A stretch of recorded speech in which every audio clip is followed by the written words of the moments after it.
bagaimana mubasyirat ini saling melengkapi satu informasi dengan informasi lain. Kadang-kadang mubasyirat ini tidak tunggal, berdiri sendiri, ya. Nah, pengalaman kami bahkan katakanlah sekarang mimpi yang paling fenomenal yang sudah terkenal di hampir berbagai belahan dunia, yaitu mimpi Muhammad Qasim, kadang-kadang justru dilengkapi informasinya melalui mubasyirat yang diterima oleh umat Islam yang lainnya. Nah, salah satunya adalah terkait dengan mimpi Muhammad Qasim yang mengatakan bahwa Indonesia akan bergabung, ya, ke Pakistan dari semua sisi, baik itu politik maupun militer. Dulu ketika belum ada mimpi yang lain, kita masih tanda tanya, bagaimana mungkin Indonesia bisa tiba-tiba bergabung dengan Pakistan yang relatif hampir minim kerjasama bilateralnya, ya, kerjasama militernya, kerjasama pertukaran pelajar dan sebagainya, sangat minim sekali. Bahkan perdagangannya juga demikian minim, ya.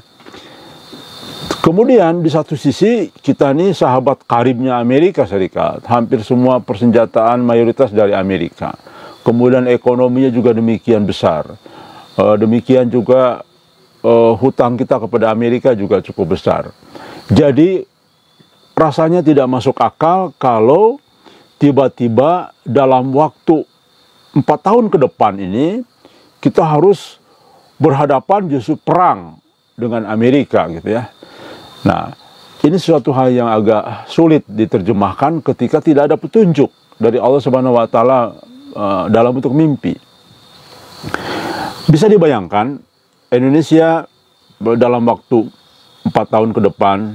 Kenapa 4 tahun ke depan? Karena begini, Muhammad Qasim mengatakan kepada saya pada saat kami bersama-sama di Pakistan. Muhammad Qasim mengatakan bahwa setelah ada satu kegiatan di Mekah, ya, yaitu Muhammad Qasim diminta Nabi Muhammad SAW ke Mekah, dan itu kami tahu akhirnya dari cerita Muhammad Qasim apa yang terjadi di Mekah itu, di Ka'bah itu, ternyata kami simpulkan bahwa itu adalah proses baiat, ya. Walaupun Muhammad Qasim tidak mengatakan itu baiat, tetapi kami paham berbagai peristiwa yang terjadi pada saat itu, kami simpulkan itulah proses baiat. Nah, Muhammad Qasim mengatakan setelah peristiwa itu terjadi di Mekah, baru malamnya besok itu terjadi perang Ghazwahin, yaitu penyerangan tentara India dibantu dengan Amerika, Israel, dan berbagai macam negara sekutunya menyerang Pakistan. Dan itu adalah peperangan sangat hebat. Bahkan diabadikan dalam hadis Nabi Muhammad SAW, yang ikut dalam perang Ghazwahin itu adalah orang-orang yang akan kematiannya mati syahid. Karena di ujung akhir zaman hanya ada 2 kematian yang syahid, yaitu bergabung dengan Nabi SAW dan mati di perang Ghazwahin. Nah, kemudian setelah itu Indonesia bergabung, ya, setelah Ghazwahin selesai, Indonesia bergabung secara politik dan militer, bergabung ke Pakistan. Untuk apa? Untuk membebaskan Jazirah Arab. Muhammad Qasim mengatakan perang Ghazwahin itu singkat, tidak lama, antara 3 sampai 6 bulan selesai, gitu. Berarti anggap jika Ghazwahin itu katakanlah pertengahan tahun 2028, ya, maka bisa jadi penyerangan ke Pakistan, ke Timur Tengah Jazirah Arab untuk membebaskan Jazirah Arab dari cengkraman negara sekutu, ya, termasuk Rusia. Maka pembebasan Jazirah Arab masih bisa jadi di tahun yang sama, 2028 akhir atau awal 2028. Nah, sehingga katakanlah anggap akhir 2028 atau 2029 pembebasan Jazirah Arab. Nah, di dalam mimpi Muhammad Qasim, pembebasan Jazirah Arab itu akan dibantu oleh negara-negara lain, tidak hanya Pakistan sendiri, yaitu pertama dari Indonesia bergabung, kemudian Malaysia, juga Brunei dan Bangladesh dan negara-negara yang sudah menyadari bergabung dengan Al-Mahdi saat itu ya, atau Imam Mahdi. Baik, karena sudah jadi Imam Mahdi ya, sudah dibayat, jadi bergabung dengan Imam Mahdi, dengan negaranya Imam Mahdi yang dikuasai yaitu di Pakistan, yang sudah menjadi negara yang disucikan. Artinya sudah negara yang bebas dari segala bentuk syirik. Berarti bisa dibayangkan sekarang tahun 2024. Kalau 2028 atau akhir 2008 atau awal 2029, berarti tinggal 4 tahun lagi. Rasanya tidak masuk akal ketika kita tahu perpolitikan di Indonesia saat ini, baik termasuk militernya, masih berjabat tangan, masih bersahabat dengan Amerika. Tiba-tiba harus berubah haluan, berlawan. Kalau personal, saya bersahabat dengan si Fulan. Hari ini, malam ini masih bersahabat. Besok bermusuhan, malah berantem. Itu masih masuk akal, personal kan? Gampang, keputusannya pribadi. Tapi ini menyangkut sebuah negara, menyangkut sebuah kekuatan militer, politik, dan menyangkut rakyat yang begitu banyak, hampir 300 juta, tidak mudah merubah haluan politik negara dan militer, politik militer. Perlu ada satu proses berbagai peristiwa. Nah, ini tidak masuk akal mimpi Muhammad Qasim ketika diceritakan kepada kami, ya, kepada umat, ketika kita berpikir seperti itu. Dan itu berpikir yang wajar. Indonesia masih berkiblat ke Amerika kok, ya. Kita tidak harus menutupi, memang demikian. Kita masih berkiblat ke barat, ya. Namun tiba-tiba harus berperang dengan mereka, ini tidak logis. Menjadi logis ketika diungkap dalam mimpi umat Islam yang lain. Nah, ini dia. Jadi rekan-rekan sekalian, kita tidak boleh mengabaikan hadis Nabi Muhammad SAW bahwa mimpi akan diterima oleh banyak orang, bukan Muhammad Qasim saja.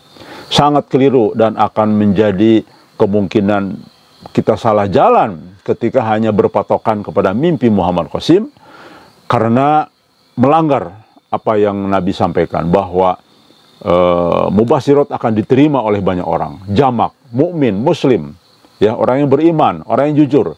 Kan tidak hanya satu orang, tetapi ada puluhan juta orang-orang yang bermimpi di berbagai belahan dunia. Ada orang banyak yang bermimpi. Nah, jadi ternyata ini fungsinya. Baik, pertama, menjadi masuk akal ketika tiba-tiba setahun yang lalu mantan Presiden Republik Indonesia Pak SBY bermimpi, ya. Dan insya Allah, walaupun orang meragukan ini adalah mimpi dalam pengertian mimpi tidur, orang berpikir bahwa ini mimpi semacam cita-cita Pak SBY atau hayalan Pak SBY. Tetapi ketika kita takwilkan, ternyata ini mengandung makna-makna yang ada dalam simbol-simbol dalam sebuah mimpi. Saya akan bacakan ya mimpi Pak SBY. Saya bermimpi di satu hari Pak Jokowi datang ke rumah saya di Cikeas untuk kemudian bersama-sama menjemput Ibu Megawati di kediamannya. Selanjutnya kami bertiga menuju stasiun Gambir. Satu ya. Ini Pak SBY ini nge-share-nya di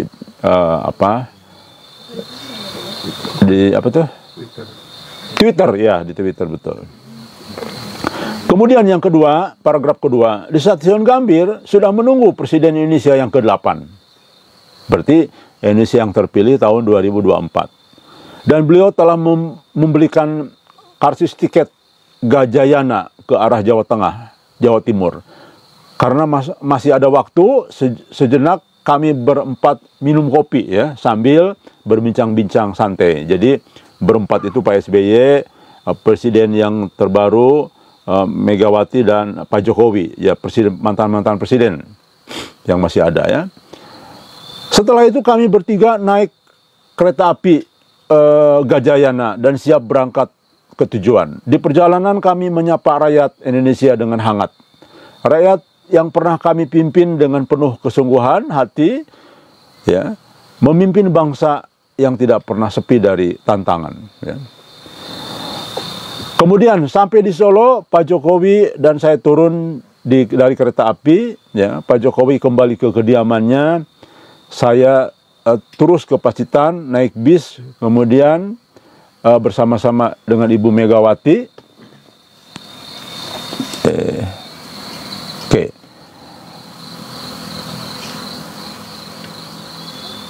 Sedangkan Ibu Megawati melanjutkan perjalanan ke Blitar untuk berziarah ke makam Bung Karno. Nah, inilah mimpi Pak SBY yang sudah disampaikan. Baik, hasil takwilnya apa? Hasil takwilnya kita lihat.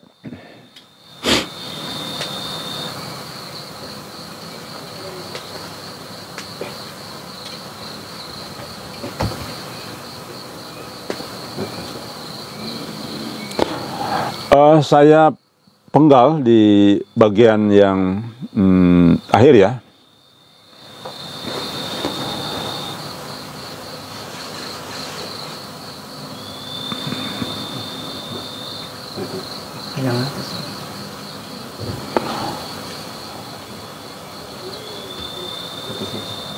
Dalam kalimat, ya, ada kan di Stasiun Gambir.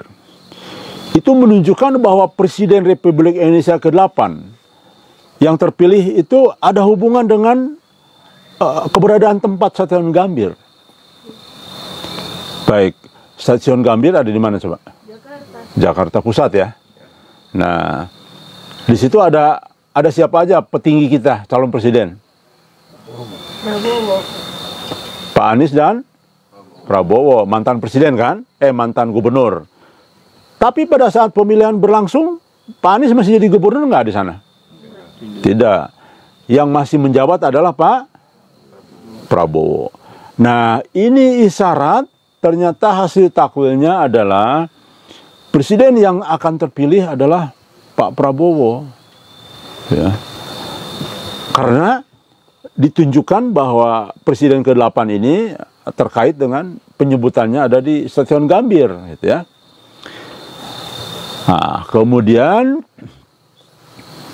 terpilihnya Presiden ke-8 ini salah satu hasil usaha dan kompromi Pak SBY ya, di dalam takwilnya itu. Berusaha dengan benar berdasarkan niat yang baik untuk menghasilkan sesuatu yang baik pula. Nah, terbukti benar. Kemarin coba bagaimana situasi perpolitikan kita. Pak Anies diusung oleh SBY. Awalnya kan oleh Demokrat.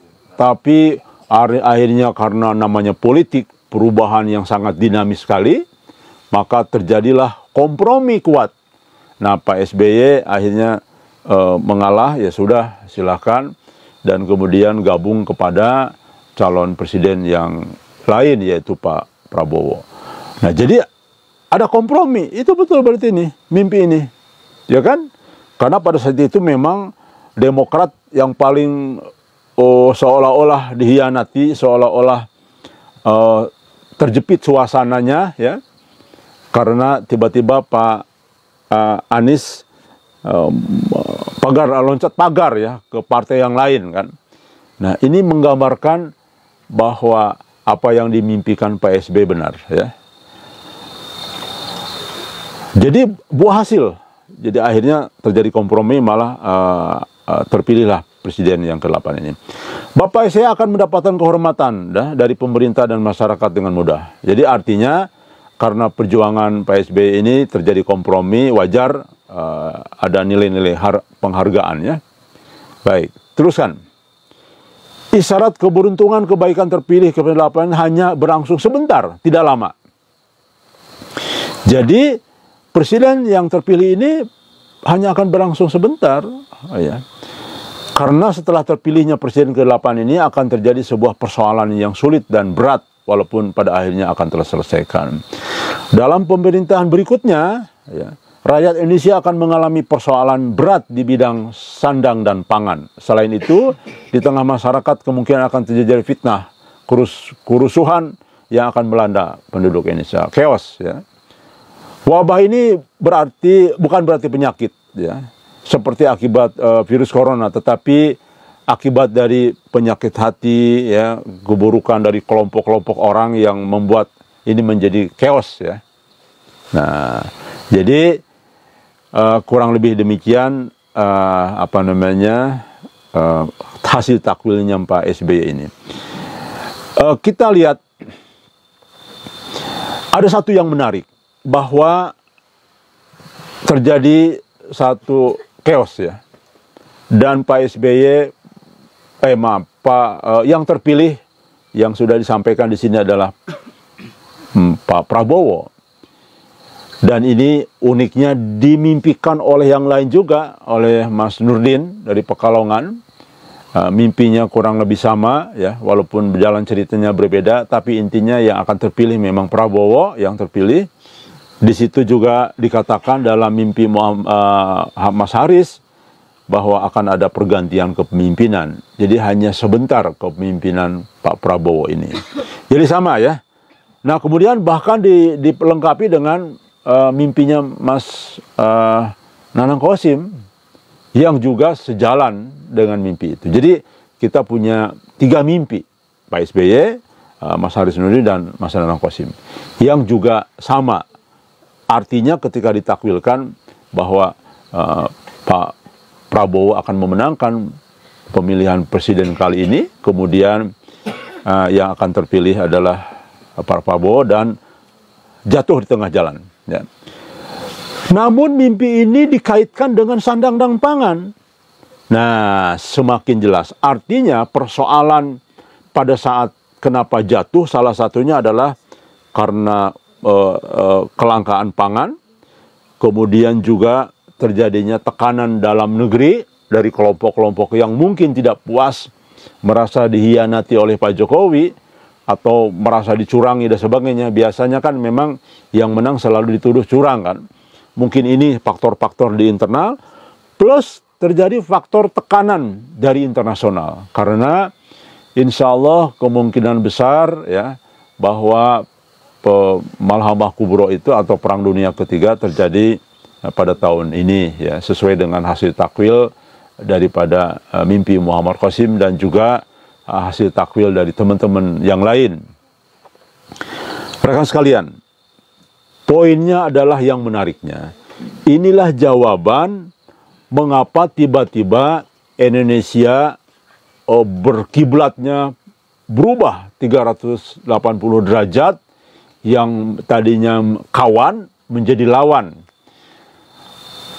Menjadi masuk akal ketika pemerintahan Indonesia nanti yang terpilih jatuh, ya, dan digantikan oleh seseorang yang, tanda kutip, ya, insya Allah perkiraan kami berdasarkan rujukan manuskrip-manuskrip yang kemudian disampaikan oleh tokoh-tokoh kerajaan zaman dahulu, ya, itu mengatakan bahwa akan muncul di ujung akhir zaman seorang pemimpin yang masih keturunan raja yang akan mengambil alih pemerintahan terakhir di Nusantara ini. Mungkin lebih dikenal dengan istilah bahasa Jawa, ya. Karena kadang-kadang manuskrip, walaupun itu sumbernya dari Atsar, ya, hadis juga yang bersumber dari para sahabat Nabi, itu diterjemahkan, disalin ulang menjadi disesuaikan dengan budaya Jawa, yaitu disebut dengan istilah Satrio Piningit, ya. Nah, padahal sebetulnya itu semua sumber rujukannya kalau kita teliti itu ada dari Atsar, ya. Banyak sekali Atsar yang merujuk kepada Indonesia, baik tentang perpolitikan maupun pemimpin yang akan datang. Dan itu baik dari sumbernya dari Sayyidina Ali, ya, dan dari sahabat-sahabat yang lain, sejalan itu. Kemudian menjadi seolah-olah dikatakan ramalan. Padahal sebetulnya itu bukan ramalan, tetapi merupakan rujukan dari Atsar. Karena sejalan antara Atsar ini dengan apa yang disebut dengan ramalan Jayabaya dan sebagainya ya. Karena kan pada saat itu kerajaan sudah kerajaan Islam ya, apalagi kerajaan Mataram kan. Nah, menjadi masuk akal mimpi Muhammad Qasim mengatakan pada tahun 2028 akhir ya, dengan istilah bergabung membebaskan Jazirah Arab, dan kita tahu akhirnya bahwa insya Allah Muhammad Qasim akan dibayar tahun 2028. Nah, maka ini menjadi connects, menjadi terjawab. Oh, pantas memang untuk perubahan yang radikal, perubahan yang ekstrim, perubahan yang berubah 380 derajat, memang harus ada satu kejadian peristiwa yang luar biasa, tekanan luar biasa, mengejutkan masyarakat sehingga terjadi satu, mungkin saja yang disebut dengan apakah itu revolusi, apakah itu namanya sebab-sebab dari chaos dan sebagainya, sehingga akhirnya terpaksalah Indonesia diambil alih misalkan oleh militer misalkan ya. Kemudian akhirnya mungkin saja peristiwanya seperti yang dialami Muhammad Qasim, panglima militernya dimimpikan oleh baginda Nabi Muhammad SAW. Nabi Muhammad SAW hadir dalam mimpinya, kemudian mengatakan bahwa mimpi-mimpi yang dialami oleh Muhammad Qasim benar dan harus ikut petunjuk mimpi Muhammad Qasim. Sehingga apa yang terjadi, panglima militer Pakistan akan menyerahkan kepada Muhammad Qasim, kepada Al-Mahdi kan. Nah, demikian juga bisa jadi yang terjadi di Indonesia hampir ada kesamaannya, yaitu terjadi chaos dulu, terjadi perubahan politik yang luar biasa ya.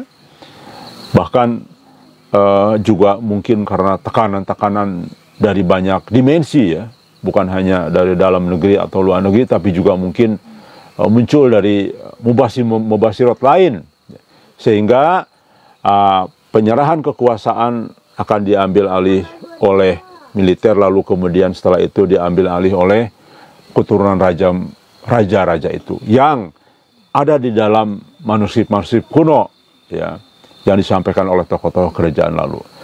Nah, betul tidak? Menjadi masuk akal. Itulah fungsinya mubasyirat.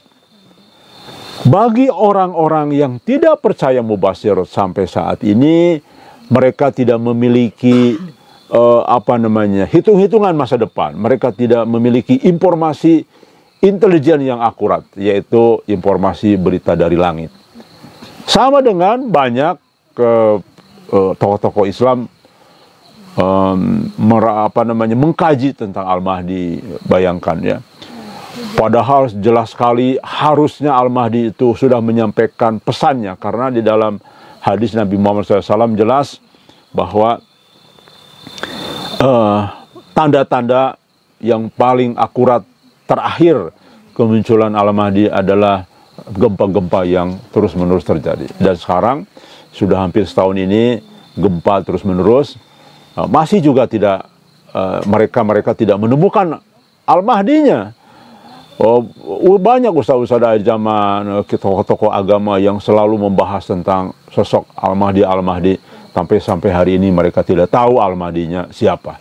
Tetapi orang yang yakin dengan mubasyirat, yang mengikuti perintah Nabi, justru orang yang percaya mubasyirat, beriman kepada Nabi Muhammad SAW, mengikuti perintah Nabi Muhammad SAW. Orang yang tidak pegang mubasyirat justru orang yang tidak patuh kepada baginda Nabi Muhammad SAW. Kenapa demikian? Karena Nabi sudah mengatakan bahwa petunjuk di akhir zaman masih Allah sisakan, tidak terputus, yaitu mubasyirat sebagai petunjuk kenabian, kabar kenabian.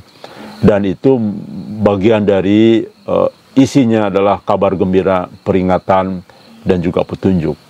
Nah, Nabi saja sudah bilang begitu. Tetapi tokoh-tokoh ini karena mungkin mempunyai penyakit hati, ada nilai kesombongan bahwa ilmu itu di atas segala-galanya, sudah menuhankan ilmu tetapi meninggalkan petunjuk, maka yang terjadi adalah alhamdulillah kita yang bukan tokoh-tokoh agama justru memahami apa yang akan terjadi. Kita sudah siap-siap dengan berbagai macam perencanaan, karena bagaimanapun musibah ketika kita sudah paham akan terjadi, maka yang terbaik adalah mempersiapkan diri. Ya, karena itu bagian dari contoh baginda Nabi Muhammad SAW. Bayangkan setiap pada subuh seperti ini, Nabi Muhammad SAW selalu bertanya kepada para sahabat, siapa yang bermimpi? Bayangkan, beliau padahal Nabi loh. Beliau sudah jadi Nabi, bayangkan. Tapi masih menanyakan barangkali ada petunjuk yang diterima oleh para sahabat. Kan luar biasa ini. Ya, seharusnya kan beliau seorang Nabi, tidak perlu lagi nanya petunjuk kan. Ada nggak teman-teman sahabat-sahabat yang menerima petunjuk pada tadi malam? Menunjukkan bahwa nanti pun bukan hanya Muhammad Qasim yang menerima petunjuk, tetapi juga teman-teman yang lain. Jadi mohon maaf orang-orang yang terlalu taklid buta kepada bahwa hanya dengar mimpi Muhammad Qasim, hanya harus dengar mimpi Muhammad Qasim, yang lain abaikan. Pertama, itu sudah melanggar, sudah mengkhianati baginda Nabi Muhammad SAW. Sudah bikin aturan sendiri, ya. Berarti sudah jadi Tuhan itu. Orang-orang yang mengatakan hanya dengar mimpi Muhammad Qasim, abaikan yang lain, berarti sudah jadi Tuhan itu. Kenapa? Karena Nabi sendiri mengatakan akan diterima oleh umat muslim. Apa umat muslim hanya Muhammad Qasim? Bukan. Ya, umat muslim banyak, orang mukmin banyak, ya. Nah, yang kedua, jelas sekali tadi kan, artinya Muhammad Qasim hanya global, bahwa Indonesia akan bergabung dengan Pakistan. Tetapi tidak diceritakan bagaimana bergabungnya ini. Agak-agak tidak masuk akal. Dalam waktu cepat, 3-4 tahun ke depan kita harus berubah 380 derajat, bayangkan. Tapi akhirnya diterjemahkan dalam mimpi-mimpi teman-teman lain. Oh, pantas. Menjadi masuk akal. Menjadi bisa dicerna. Oh, mimpi Muhammad Qasim benar akhirnya. Tuh. Jadi mimpi teman-teman itu jangan salah. Bukan melemahkan mimpi Muhammad Qasim, tetapi justru memperkuat. Ya. Itulah satu bukti kebenaran baginda Nabi Muhammad SAW. Makanya orang-orang yang sekarang selalu mencari muka di hadapan Muhammad Qasim dan sebagainya, akan jalannya akan keliru, ya. Tidak dalam track yang benar. Kenapa? Karena jelas sekali seperti contoh kasus kaitan dengan bagaimana Indonesia bisa bergabung ke Pakistan menjadi sangat masuk akal sekarang, dan itu adalah bagian dari kabar gembira dan petunjuk, ya, bagi orang-orang yang percaya dengan mubasyirat dan tidak taklid buta.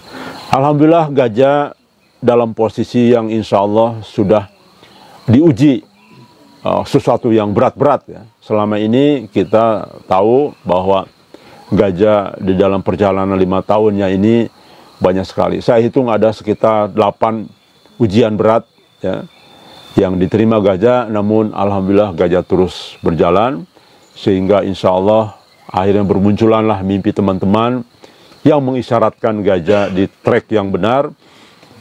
Gajah pokoknya berita-berita gembira lah, sesuai dengan fungsi mubasyirat sebagai kabar gembira. Nah, jadi itu ya poin bab pertama yang ingin saya sampaikan. Bab kedua, mimpi Pak SBY tadi dikaitkan dengan ini isyarat apa coba? Isyarat bahwa jatuhnya Pak SBY itu, Pak Prabowo itu yang terpilih nanti 2024 insya Allah, ya. Nah, itu karena salah satunya adalah dikaitkan dengan pangan, ya. Ini menjadi sangat lebih masuk akal karena begini, bahwa logikanya masuk akal, ya. Kenapa terjadinya kelangkaan pangan?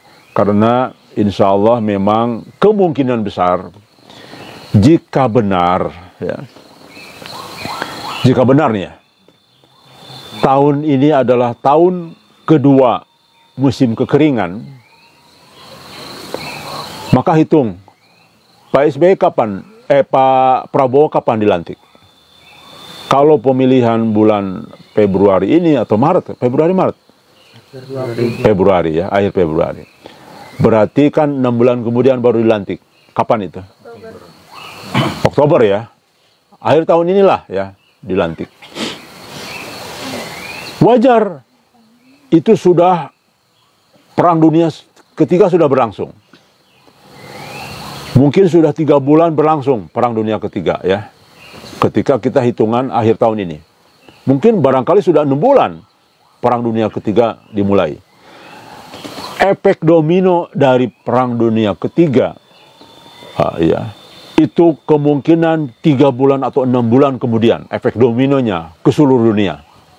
3 bulan setelah perang akan terjadi efek domino, baik itu dari sisi perputaran barang, ya, baik termasuk pangan dan sebagainya. Dan ini mengganggu tentu distribusi dari pangan. Ya. Indonesia kita sama-sama tahu masih banyak tergantung impor. Ya, termasuk beras, termasuk kedelai, termasuk gandum, termasuk macam-macam lah pokoknya. Nah, maka menjadi mungkin pada saat Pak Prabowo dilantik langsung memiliki beban yang berat, persoalan berat. Pertama, Perang Dunia Ketiga, tekanan luar. Yang kedua, tekanan dalam negeri, ya, ketidakpuasan masyarakat terhadap terpilihnya Pak Prabowo. Mungkin dikait-kaitkan dengan posisi Gibran yang seolah dipaksakan dan menjadi isu nasional. Itu adalah memang sengaja ada rekayasa-rekayasa supaya Gibran menjadi wakil presiden. Dan ini membuat sakit hati masyarakat. Wajar ya, sebagian kelompok masyarakat merasa tidak puas. Mungkin juga nanti ada tuduhan curang dan sebagainya. Sehingga tekanan luar negeri dalam bentuk perang, dan kedua tekanan dalam negeri yang multidimensi nanti ya, multidimensi. Mungkin juga akhirnya kita tidak usah percaya ramalan, tapi juga unik ini memang sudah bermunculan ramalan-ramalan yang disampaikan di sosial media ya. Bahkan saya sudah mengumpulkan ada 7 disampaikan oleh para indigo dan juga mungkin ya peramal gitu ya, yang ternyata kok ramalannya mirip dengan apa yang ada dialami oleh mimpi teman-teman ya. Bisa jadi itulah memang jin itu kan mencari informasi dari langit ya, dalam hadis, sehingga bisa jadi ada kebenaran walaupun kita tidak percaya. Jangan percaya. Kenapa? Karena dibumbui ditambah-tambah dengan kebohongan ya. Tetapi intinya sejalan. Baik, rekan sekalian, maka informasi yang disampaikan menarik kaitan dengan penambahan informasi dari teman-teman adalah perlunya kita siap-siap menghadapi fase chaos ini ya. Karena sekali lagi mimpinya ini kejatuhan pemerintah ya, dan itu kalau namanya pemerintah jatuh itu minimal seperti kasus peristiwa tahun berapa? 98 ya, yang terjadi turunnya Pak Soeharto, dipaksa turun. Dan ini sepertinya lebih besar lagi. Kenapa demikian? Karena ditambah dengan berbagai bencana alam yang terjadi. Karena jangan lupa bahwa di dalam manuskrip-manuskrip yang ada ya, yang disampaikan oleh para tokoh-tokoh kerajaan zaman dulu, itu yang kita sampaikan tadi ternyata banyak sumbernya dari Ashar, bahwa Satrio Piningit itu di zamannya Satrio Piningit itu berkuasa didahului dengan ujian-ujian berat. Jadi ada bencana, ada musibah, pokoknya didahului dengan situasi genting, maka akan diambil alih pemerintah. Nah, sehingga ini menjadi isyarat bagi kita kita harus siap menghadapi fase-fase berat ke depan. Maka demikian, dengan adanya petunjuk ini, dengan adanya mubasyirat dari rekan-rekan sekalian, lalu kita takwilkan, kemudian juga kita membaca juga berbagai manuskrip masa lalu yang menyangkut kehidupan di Indonesia, maka insya Allah orang-orang yang terbimbing dengan mubasyirat bisa mempersiapkan diri sehingga kita semuanya jauh lebih siap. Terutama bagaimana caranya kita mempertahankan akidah kita, bagaimana caranya kita mempertahankan agama kita, dan kita justru jauh lebih siap berjuang untuk tantangan ke depan. Ya, lebih siap, tidak grogi. Kenapa? Karena kita sudah memahami dari petunjuk mubasyirat. Maka rugilah orang-orang yang tidak mengikuti perintah Nabi untuk tidak percaya dengan mubasyirat. Rugilah mereka semua, ya. Dan mereka adalah bagian-bagian orang yang Allah murka dengan mereka. Karena dalam mimpi Muhammad Qasim kan murka ya Allah Subhanahu wa taala dengan berbagai macam ujian saat ini. Nah, salah satunya adalah Gajah sudah mempersiapkan tanah Ujlah dan sudah juga mulai diduduki tempat tanah Ujlah ini kurang lebih hampir 2,5 tahun ya. Dirintis dari awal dan sekarang dikembangkan, kemudian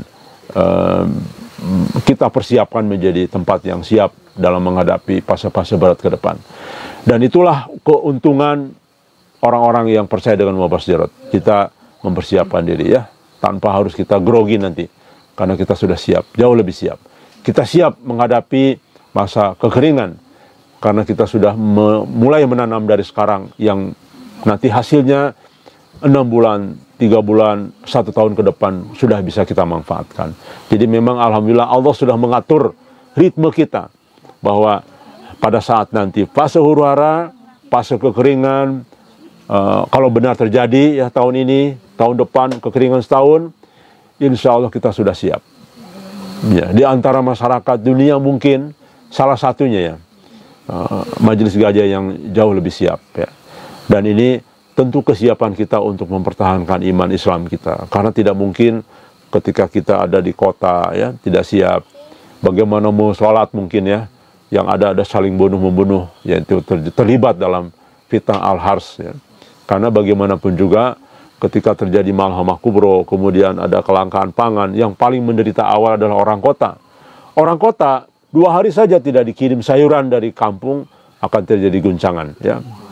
Nah, karena tidak makan 3 hari, apalagi seminggu, apalagi kelangkaan pangan dan sebagainya, maka akan terjadi masalah-masalah yang berat. Dan itu sudah digambarkan oleh baginda Nabi Muhammad SAW di dalam hadis-hadis fitnah al-hars ya. Saya kira demikian, rekan sekalian, kita kasih waktu tanya jawab 10 menit ini, sehingga di akhir resumenya adalah ya, bahwa ternyata dengan mubasyirat akhirnya kita terjawab. Dengan mubasyirat yang dialami oleh teman-teman lain, terjawab bahwa masuk akal apa yang disampaikan, diterima oleh mubasyirat Muhammad Qasim Indonesia, bergabung dalam sekejap 3 tahun 4 tahun ke depan ini, merubah haluan politik dan militer menjadi berhadapan dengan Amerika dan sekutunya. Yang tadinya kita agak bingung, tidak masuk akal bagaimana ini ceritanya, mimpi Muhammad Qasim ini. Dan ternyata alhamdulillah diterjemahkan minimal oleh 3 mimpi teman-teman kita, termasuk Pak SBY ya, menjadi masuk akal. Dan ternyata menjadi nyambung dengan manuskrip yang disampaikan oleh tokoh-tokoh raja masa lalu. Dan karena manuskrip itu mengambil banyak dari Atsar. Saya kira itu resumenya ya. Baik, teman-teman sekalian, ada yang mau bertanya terkait dengan ini? Atau dibacakan dari pertanyaan TikTok, silahkan. Yang mau bacakan ya, silahkan Mas Yusuf. Apa masih berhubungan dengan Muhammad Qasim dari Hedi Winarti? Ya, silahkan. Apa katanya? Pak, apakah masih berhubungan dengan Muhammad Qasim? Alhamdulillah 1,5 tahun lalu masih. Ketika di Pakistan masih berhubungan. Sekarang memang takdir Allah Dan ini bagian dari skenario Allah agar gajah lari kencang, ya. Agar gajah kemudian berinovatif, ya, berkreatif di dalam mencapai takdirnya. Sebab jika ya, mohon maaf nih, jika kita masih di bawah kendali Muhammad Qasim, belum tentu kita bisa berinovatif seperti ini. Karena biasanya sementara sampai saat ini, karena Muhammad Qasim masih belum bisa mentakwilkan mimpi, beliau masih kelihatan dan kami rasakan betul, ya. Contohlah, Muhammad Qasim mengatakan dulu, ayo di Twitter, nggak usah yang lain, Twitter. Tapi hasil penelitian kami, orang sadar, hasil riset ya, kita kan riset nih ke teman-teman gajah waktu itu, pertama kenal Muhammad Qasim dari apa sosmednya. Ternyata jawabannya Facebook, YouTube, tidak dari Twitter. Twitter hanya 0,7. Tapi kenapa Muhammad Qasim selalu ke Twitter perintahnya? Bahkan ketika di Pakistan, beliau kadang-kadang ya agak-agak marah kepada saya. Bro, gimana sih ini gajah kok bukan ke Twitter, harusnya ke Twitter dong. Ini tokoh-tokoh ini banyak di Twitter gitu.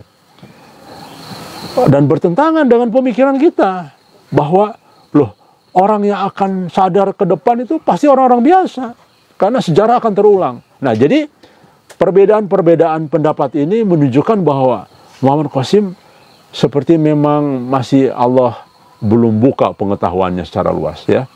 Dan ada kan dalam mimpi Muhammad Qasim sendiri bahwa Muhammad Qasim itu sedang mencari ahli takwil mimpi, ya. Kesana sini tidak puas, kesana sini tidak puas, tapi akhirnya dia belajar dari pengalaman sendiri. Nah, maka kami penasihat gajah Prof. Nandan dan juga orang-orang yang sudah memahami Muhammad Qasim, insya Allah justru ini bagian dari skenario Allah mengapa sementara ini gajah tidak harus berhubungan dulu dengan Muhammad Qasim. Biarlah gajah bermanuver sendiri. Dan sekarang bayangkan kita sudah menyurati hampir semua negara. Kita menyurati hampir semua kedutaan besar. Kita hampir menyurati sudah hampir ribuan kalau tidak salah media asing, ya, negara-negara, terutama negara-negara Muslim. Dan jika ini berurusan masih dengan Muhammad Qasim, bisa jadi kita hanya berkutat di hal-hal yang sosial media biasa. Gajah sudah bermanuver kemana-mana gitu. Nah, ini bisa jadi juga benar apa yang disampaikan oleh Bro Awais. Bro Awais mengatakan, bro, ada kan di dalam mimpi Qasim, Qasim mengambil jalan yang berbeda, melingkar, kemudian ada seseorang yang jalannya lurus, menanjak, penuh tantangan. Tapi ketemu juga di satu titik yang sama kan, ya, terakhir. Dan orang ini membawa orang banyak, oh sudah mengenal Qasim ternyata gitu. Nah, Awais bilang, bro itu kamu bro, katanya. Ya, itu ada saksinya Mas Faris, ya, yang sama-sama juga mendengar. Dan juga disaksikan oleh teman-teman helper lain pada saat itu di kamar, di rumahnya Muhammad Qasim itu. Katanya Abasi, saya, teman-teman lain, dan Qasim pada saat itu yakin itu Bro Diki, gitu ya. Karena Bro Diki ini paling bandel dari dulu. Jangan ngomong-ngomong Al-Mahdi, tetap saya ngomong. Kan paling bandel saya memang. Tapi bandel saya, bandel sesuai teks hadis. Loh, Nabi Muhammad selalu ngomong Al-Mahdi kok. Pernah nggak kita dengar Nabi Muhammad dengarkan sang pemimpi? Ada nggak? Nggak ada. Ya, Al-Mahdi selalu Nabi mengatakan Al-Mahdi, Al-Mahdi. Ya harus Al-Mahdi dong. Bayangkan kita ngomong dengarkan sang pemimpi. Ini apa nih, orang gila kali gitu ya. Tapi kalau Al-Mahdi masih mau didengar. Walaupun susah jualannya. Bayangkan, Al-Mahdi saja kita ngomong sudah susah kan? Orang yakin, betul nggak? Apalagi sang pemimpi. Mungkin gajah barangkali hanya ada 100 anggota paling kalau kita ngomong sang pemimpi terus. Nah, akhirnya sayalah orang pertama kali mengeraskan, menzahirkan itu Al-Mahdi itu Al-Mahdi. Makanya saya dikeluarkan dari grup awal dulu ya. Nah, demikian ya pertanyaannya. Sehingga memang insya Allah kita di dalam trek takdir ini. Gajah harus berpisah dulu karena Qasim muter jalannya. Ya, mungkin karena tidak pede dan sebagainya muter, tapi kita ini keras, nanjak, walaupun banyak tantangan, tapi lempeng lurus kata Muhammad Qasim dalam mimpinya itu. Kemudian ketemulah di satu titik yang sama. Itu mungkin takdir itu, ya. Wallahu alam. Nah, saya yakin karena apa? Awais juga sudah. Tapi memang pada saat Awais bicara gitu, waktu itu hanya ada 4 orang atau 5 orang ya. Saya, bro yang dari Perancis itu, yang dari Perancis. Kemudian ada orang Pakistan, saya dan Paris ya. Bahwa itu kamu bro, kita sepakat semua itu kamu, katanya. Nggak ada lagi orang yang begitu ya, dan membawa masa banyak gitu loh. Nggak ada lagi bro, itu gajah gitu ya, tiba-tiba menyeruak manuvernya sehingga menjadi kekuatan besar ya. Dan memang saya memikir juga secara pribadi, ya memang sih tidak ada lagi ya memang. Nah, jadi itu jawabannya, insya Allah ini di bagian dari takdir, tidak usah khawatir. Toh kita, justru ini bagian dari ujian penyaringan. Siapa saja nih yang berjuang karena Allah. Siapa saja yang berjuang karena Muhammad Qasim. Itu sebetulnya inti yang paling besar. Jadi kita jangan menuhankan Muhammad Qasim. Karena kalau kita tidak mengikuti petunjuk Muhammad Qasim yang saat ini masih tangannya, bayangin dari emas saja jadi debu, kan aneh. Kalau kita pegang emas jadi apa? Emas. Jadi emas kita kan. Kalau Muhammad Qasim, bayangin emas jadi debu. Artinya yang dipegang Qasim rusak saat ini gitu. Nah, jadi artinya memang Muhammad Qasim masih sesuai dengan petunjuk Nabi, harus diislah dulu ya. Baru itulah menjadi pemimpin imam kita. Sekarang belum jadi pemimpin, belum. Bahkan mohon maaf, orang-orang yang sedekat dengan Muhammad Qasim berantakan semua ya. Hampir semua orang-orang yang pernah dekat dengan Muhammad Qasim sementara pisah ranjang dulu. Karena memang tidak tahan, tidak kuat ya. Pisah ranjang dulu. Tapi insya Allah kembali lagi. Namanya pisah ranjang kan sementara kan? Nah, bukan cerai, pisah ranjang dulu itu. Sementara. Untuk mencapai takdir, nah, ternyata betul. Gajah dengan tidak lagi di bawah kendali Muhammad Qasim, kita bebas. Mau ngapain aja, yang penting bagaimana caranya masyarakat tercapai. Demikian saya kira jawabannya ya. Insya Allah ini bagian dari petunjuk. Ada yang lain? Ya. Dari Hedi Witarti, pertanyaannya, kenapa Muhammad Qasim belum mau membantu Palestina yang sekarang ini semakin hancur? Baik, karena belum takdirnya. Bayangin saja.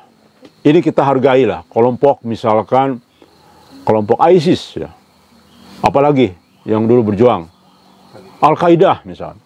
Kan tujuannya ingin membela Islam. Ini ingin menegakkan din, daulah Islamiyah kan, tujuan mereka.